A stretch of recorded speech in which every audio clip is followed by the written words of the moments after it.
Welcome to chess, ladies and gentlemen.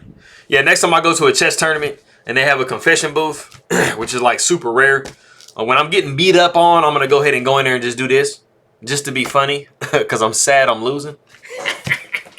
Anyways, Malika Young Park Dotting saw my chess, ladies and gentlemen. Appreciate you guys very much for coming by.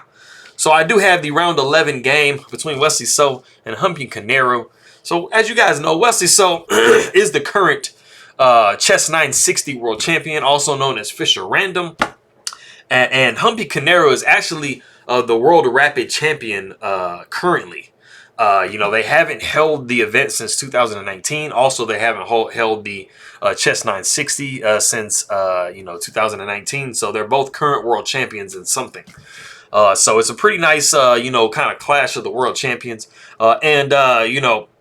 Even though the ratings are a little bit kind of controversial, I think. I mean, just kind of generally the women are rated lower than the men, but it doesn't mean that they're that much weaker than the man. But, Humpy Koneru is a legitimate 2,600 FIDE player.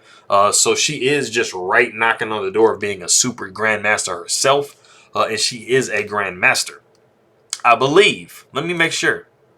Hold on. Yes, she does have the title of grandmaster. So she's, yeah. So she's confirmed. But yes, for all of my people that are coming from the Philippines, I will say mabuhay, kamusta na, masaya ako makita kang muli. Appreciate you guys very much for stopping by. Anybody who is coming from India, Humpy Koneru is from Andhra Pradesh, so they speak Telugu there. So anybody who is coming from the Telugu section of India, I will say namaskaram to you. And Danyavadalu for coming by and taking a look at my video. I appreciate it very much. Without talking anymore, if you guys are ready to go, let's take a look, see what we have for this game. So E4, we got E5, knight to F3, knight to F6. So we do have the Petrov's defense, and it is also known as the Russian game. We have knight takes E5, D6, knight back to F3, knight takes E4, and then we have like a little bit of a different variation that we had the other day. Knight to C3, which allows knight taking C3, pawn taking C3. It is possible to take with the B pawn here, but it's just a little bit more natural for you to take with the D pawn, and it just allows your bishop to come out immediately. And so it's kind of a similar structure that you guys have, like when you have the Ruy Lopez exchange as black. So we got bishop to E7, bishop to E3, knight comes to C6, queen to D2, bishop to E6, and castles by white. Queen comes to D7, king over to B1. This is always like a move that you do. Not always, like it's not like a guarantee that you have to make the move, but it's always a good move to consider when you have castled queenside is moving king to B1. It just adds a little bit of extra safety to your king. Also, if you do have a queen to A4 situation coming up, this pawn and then also with the bishop can become very weak. So in this particular situation, I mean, of course, if the bishop takes, you're going to be looking at like the Bobby Fischer type of loss of the bishop. So we're more worried about the queen being able to kind of drop herself down into that square. And then as you can see, you kind of have a little bit of safety concerns with the king over there. Knight comes to D4. Knight takes D4, bishop takes D4. So you're anticipating hopefully like black castle's king side. So you can kind of like get some bishops and some queens rolling and stuff like that. Maybe throw the H-pawn up a little bit.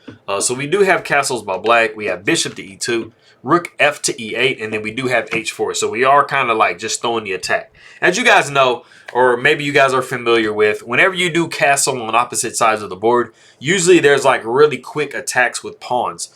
So, you're going to be throwing the H pawns and the G pawns forward. The A and the B pawns are going to be coming forward for black because you have to start opening some lines to try to see if you can checkmate your opponent. So let me secure this down because this is trying to float all over the place. Okay. So we do have queen to A4 and that's, where, king to B1 does come in because now you don't have any issues of like queen taking A2. So we see C4 and then we do see C5 by black attacking the bishop. And we have the little intermezzo move of B3 before we do that. But if we back up, after C4, you definitely don't want to like get hungry for pawns because you're going to be looking at B3. and this is a yay fork for white. I mean, you guys can see it's you know, it's not great for black, and there really isn't a great way to pin because if you just come back with the queen, I mean, you're going to be looking at this. You know, the queen doesn't have the ability to maintain that pin. So we do have c5. B3 is thrown in there. Queen comes back to c6. We have bishop to f3. So we're getting like a bunch of like little intermezzo moves, little zwishes of moves, right? Queen comes to c7, and then we have queen bishop back to b2. We have rook 8 to d8, h5, h6, bishop to d5, bishop takes d5, queen takes d5. And you guys can kind of see we do have a slight weakness here on d6 by black. So if we can like redirect this bishop at some point, maybe to come to b4 and double up these rooks, you know, we might have some real problems with this pawn. And this is very similar to like the Sicilian defenses and stuff that you might see, or like a yeah, it's more so like a Sicilian type of situation, because a lot of the times you'll have like this c5 d6 setup with this open d file, and so the d6 pawn can become very weak in a lot of variations. So we have queen to c6, queen over to f5. Wesley says, hey, I don't really want to trade queens. I think it's better to keep my queen on the board. So bishop comes back to f8. We have rook to h4. So this is a super rook lift. Normally you see like, you know, the rook just kind of coming up to, you know, h3 or even a3 on a rook lift or something like that. You know, these three squares. Generally because, you know, your rook is going to be more defended on this rank because there's going to be a lot of pawns down here. But rook to h4 is fine too. We have rook to e6, and then we have rook to f4. And of course, we want black to fall asleep. We want black to say, hey, I'm going to go take a nap, so you can just do whatever you want to do and like do something like this. And then we have queen takes f7 with check, king over, and then we win a rook. Like, yes, but we don't see that. That's not what's happening. Rook comes to f4, and we see queen back to d7. Of course, Koneru is going to defend this. We have a4 by white. Rook comes to e7, queen to d3, rook d to e8, bishop to c3, queen to c6, queen to g3, and now we're pinning this pawn down. So we're seeing, you know, what we can try to do as far as maybe one day, like as Yasser once says, on a good day, you know, sacrifice the bishop on h6. We have rook down to e4, trying to get into some trades. We do see rook takes e4, rook takes e4. We have a5. And this has some in-game implications because we are like trying to stop these pawns from moving on the queen side. And this pawn is being held by this bishop, so we're good to go. Queen comes back to d7, rook to d5, queen to g4. Just like really wanting to trade queens now. So Wesley says, hey man, that's fine. Let's go ahead and trade queens. Queen takes g4, rook takes g4. We have g3. And we have rook to e4. King comes to c1. Rook to e2. We have rook to f5, making sure that we defend this pawn over here. And then after f6, the king is asking the rook, like, hey, bro, like, what are you trying to do? Because he's kind of in white's kitchen, and white does not like that. So rook comes back to e6. We got g4.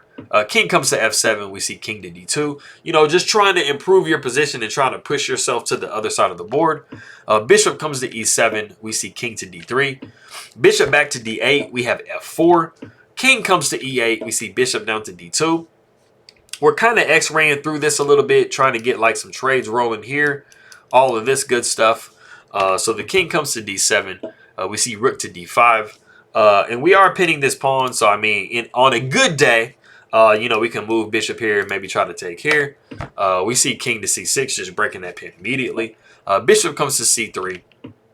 Rook to e8.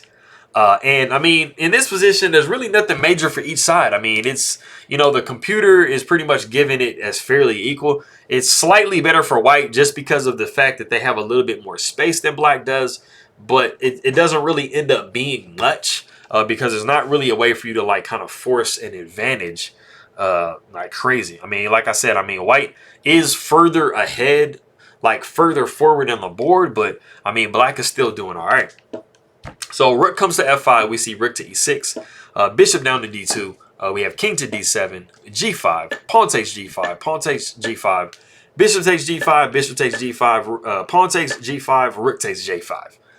Man, that's a lot of g5s. Okay. We see rook to e7. We have c3. King comes to c6. We see b4. And you know, as white, what we're really wanting to do is try to get rid of like the somewhat weaknesses that we have over here, because we do have these double pawns that we would love to get rid of. So we'd love for like black to just trade here, and then we have a nice healthy pawn structure, but black isn't doing that. They say, I want to damage your structure even further. So we got b6, pawn takes b6, king takes b6. We have king down to c2, rook down to e2. And, you know, guess what the computer is giving this position? Triple zeros.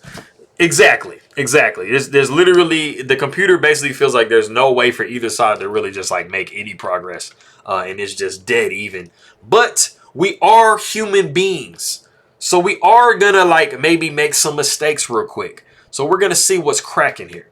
So the king comes to d3. We see rook up to e7, and this is the point in the game that it does start to kind of like get maybe slightly better for white. So we have king down to d2, king to c6, king to c2, king to b6, king to b3. Pawn takes b4, pawn takes b4. We have rook down to e3, king to a4, rook up to e4. Now this is kind of like forcing a repetition. King comes back to b3, and then we have rook to e7. And for black, it was much better just to go back to e3 and to try to maybe just, you know, kind of push the draw, because it was going to pretty much end up being a repetition. But if you do want to stop the video right now and see what white plays to take advantage of the fact that black did not go into a repetition, go ahead and do so.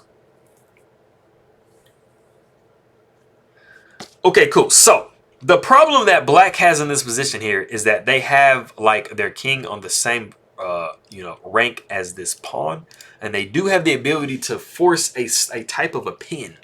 So if you guess rook to g6, you would be right, because you are maintaining the attack of this pawn, but you are also pinning this pawn. And now the problem is for black, that there is kind of a problem with this pin. So it's possible, the best possible position that the computer wants is king to c6. After c5, you have rook to d7 and then king to c4. And as you can see, the pressure is kind of mounting for black, but we don't see that in the game. After rook to g6, we actually see king to c7, which actually allows white to start creeping into black's position. So we actually see king to a4 here. And, you know, we're getting into a situation where black is kind of zugzwang. They don't really want to, like, you know, of course you can't move over here because, you know, you're going to be just getting the pawn taking. But you can't also move here because the king is going to be coming up. And, you know, you're just like, you're getting into a situation where you don't really want to make any moves. The king comes to a5 in this position. Rook comes to f5 with check. We go ahead and take on a6. Rook takes on h5. So it seems like black is like kind of getting out of the situation. But we do drop this important pawn on g7. And then king comes to c6. And then we have the pushing of the pawn on b5. And this is a completely passed pawn. It is easy for this pawn to get pushed up the board. And you might get into some type of like Lucina type of position. Build some type of a bridge. But this pawn has resistance because of this pawn here. So that is a major difference. And also, of course, white is up an entire pawn. King comes to c5. We see rook to c7. So now making it impossible for the king to take on c4. King comes down to d4. We see b6. Rook comes down to h1 because now you have to come down and come behind the pawn to try to prevent it from pushing. We do have b7. Rook comes to a1 with check. King comes to b6. Rook comes to b1 check. And then now we make the very accurate king to a7. Rook comes to a1. King comes up to b8. And it is actually in this position that Koneru does resign the game. And it is basically because you're going to have to give up this rook for this pawn, because it is going to promote whether you like it or not. So just to give you like a sample variation of what could possibly happen. You know, rook could come to b1. And I mean, you know, you go king to c8 and you have the ability to just basically push the pawn and force the black rook to give up. You have like a kind of like a more like a, I guess, cute way to give up the rook. And it's after rook to f1, b8 equals queen, rook to f8 with check, king comes to b7, rook takes on b8, and then king takes on b8. And you guys can see, there is no way to push this pawn. There's no way to capture this pawn. And this is just a very easy game for white to win. It's just going to basically creep the king over and basically waste the tempo with the rook somewhere and then force you away from your pawn and be able to take it. If not, you know, something let's say like, you know, the king just kind of comes over here, tries to like, you know, maintain its pawn or something. You know, it's just gonna wait and go ahead and go like this. And as you guys can see, there's just not a way to hold on to this pawn. The king is gonna be forced down, and then you're just gonna be snapping the pawn off. And then you can even give away this pawn, because as you guys know, it is very possible to checkmate with a rook and a king. It is very, very easy. If you are not familiar with how to do that, I do have beginner videos that you can check out. I have a little whole beginner series that you can check out to see how a rook and a king checkmates against a king. It is a very simple in-game, you know, checkmate pattern to learn. So that is that. And Wesley just went ahead and took care of this game because he is long Malakas. I learned that word a long time ago. It's been a minute. I've never used it in a video, but I got you guys. And, you know, for my people in the Philippines, let me get these good mornings rolling. So, maayong buntag, maya na agahan, naimeg na bigat, masantos ya kabasan, marhe na aga, buenos dias, maayong aga, mapia na uma, kapian kapa no dios, mayap a abak, maya na aga, mapia agay, mapia kapa pizza, my big abuka, marja na buntag, marya may nat, maupe na aga, kasanyangan si elabi, salam, assalamu alaikum, merci. And I appreciate you guys very much. Daniel Vadalu for people that are coming from Andhra Pradesh or who do speak Telugu. And for all of my people in the Philippines, Makita Tayo Mamaya and Pa Alam. And I will see y'all next time.